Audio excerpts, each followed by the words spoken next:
Die schönsten Orte auf Teneriffa sind extrem unterschiedlich und genau diese Sehenswürdigkeiten solltet ihr kennen, wenn ihr die Insel wirklich erleben wollt.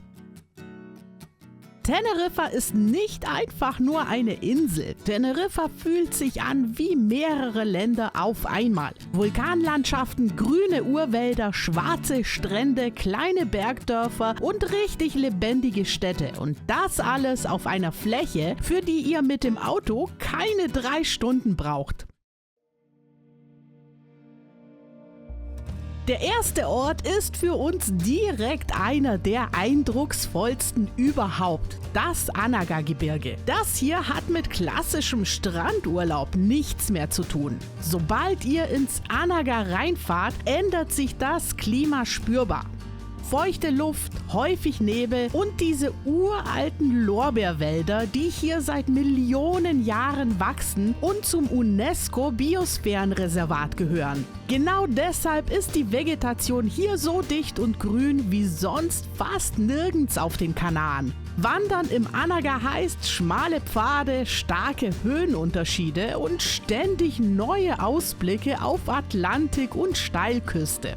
Dazu kommen enge, kurvige Straßen und kleine Dörfer wie Taganana, die sich an die Berghänge klammern. Für uns ist das einer der wenigen Orte auf Teneriffa, an denen man wirklich merkt, wie wild und ursprünglich die Insel einmal war. Gerade zum Wandern ist das Anaga-Gebirge ideal. Es gibt gut markierte Routen für unterschiedliche Levels, von kurzen Spaziergängen bis zu anspruchsvollen Touren mit ordentlich Höhenmetern. Durch den Wechsel aus Wald, Aussichtspunkten und kleinen Dörfern fühlt sich keine Strecke monoton an. Und selbst an wärmeren Tagen bleibt es hier durch die feuchte Luft und den Schatten oft angenehm. Wir wandern jetzt hier an dem Felsgrat entlang und es ist wirklich eigenartig. Man sieht, wie die Wolken von dieser Seite hier hochziehen und hier über dem anderen Tal sich so ein wenig sammeln und so ein bisschen fast nach unten leicht drücken.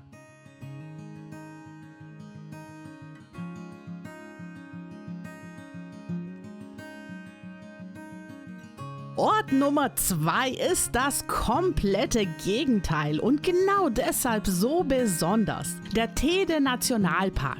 Mit 3718 Metern ist der Teide nicht nur der höchste Berg Spaniens, sondern das geografische und geologische Zentrum der Insel. Der Nationalpark zählt zu den meistbesuchten in Europa und trotzdem fühlt sich die Landschaft dort oben völlig fremd an.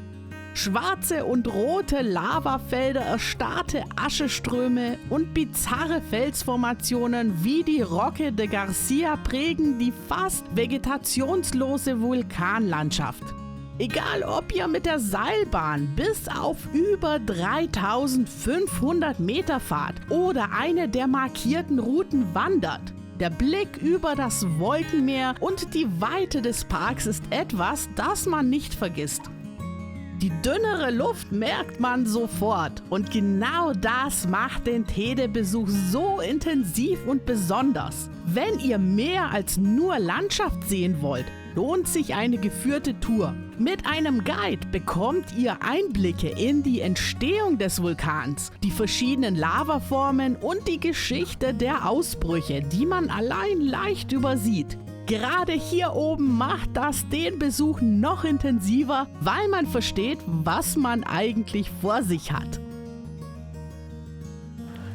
Heiße Quellen gibt es ja hier nicht, aber was es gibt, ist ja sozusagen heiße Löcher, also Entlüftungslöcher vom Vulkan, zum Beispiel hier. Das sieht man jetzt nicht, aber wenn man die Hand hier reinstreckt, wird es immer wärmer und wärmer und es kommt hier feuchte, heiße Luft raus. Wie ein Entlüftungsventil. Und es riecht hier nach Schwefel.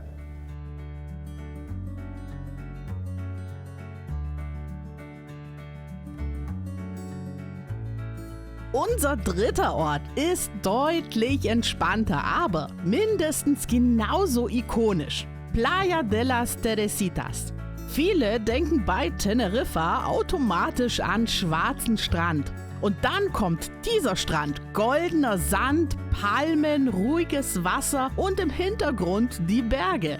Perfekt für einen Badetag ohne Stress, auch wenn mal ein bisschen mehr los ist. Für uns einer der schönsten Strände der Insel, vor allem wegen dieser Kombination aus Natur und Gelassenheit. Ort Nummer 4 führt nach La Orotava und damit direkt in die Geschichte der Insel. Die Stadt liegt oberhalb der Küste im Norden Teneriffas und war über Jahrhunderte ein wichtiges kulturelles und wirtschaftliches Zentrum. Große Teile der Altstadt stehen heute unter Denkmalschutz. Man sieht das sofort an den kolonialen Herrenhäusern, den aufwendig geschnitzten Holzbalkonen und den traditionellen Innenhöfen aus dem 17. und 18. Jahrhundert. Beim Durchlaufen der Gassen fühlt sich alles ruhiger und geerdeter an als in den typischen Urlaubsorten. Man setzt sich in kleine Cafés, läuft über entspannte Plätze und merkt schnell, dass hier ganz normales Inselleben stattfindet. Genau deshalb ist La Orotava für uns der perfekte Ort, um zu verstehen, dass Teneriffa weit mehr ist als Strand, Sonne und Hotels. Weiter geht's im wunderschönen Victoria-Garten oder wie es hier heißt, Mirador a los Jardines Victoria.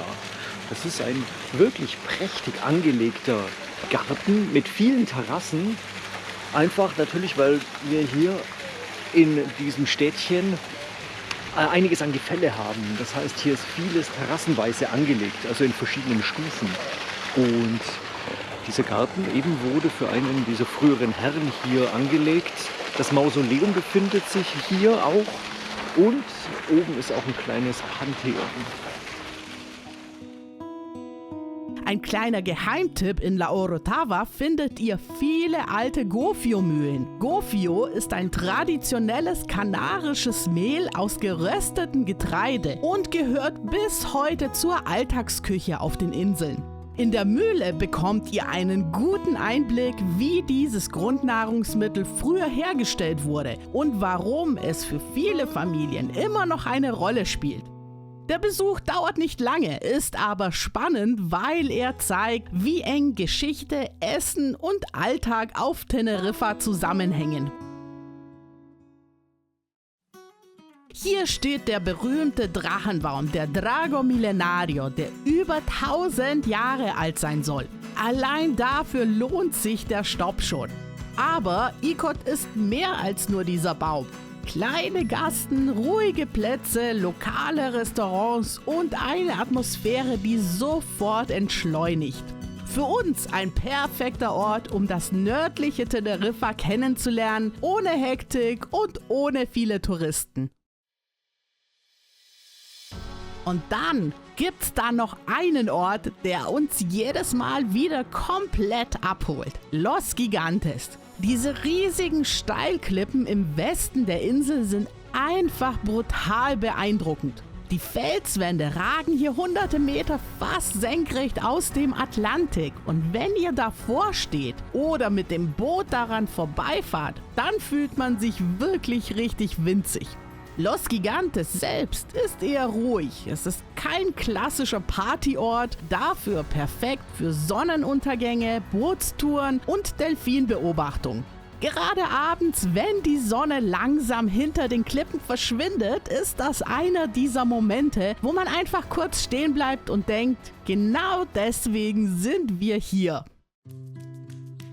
Teneriffa ist für uns genau deshalb so stark, weil diese Orte so unterschiedlich sind. Nebelwald, Vulkanlandschaft, Strand, Geschichte und kleine Städte und das alles auf einer Insel.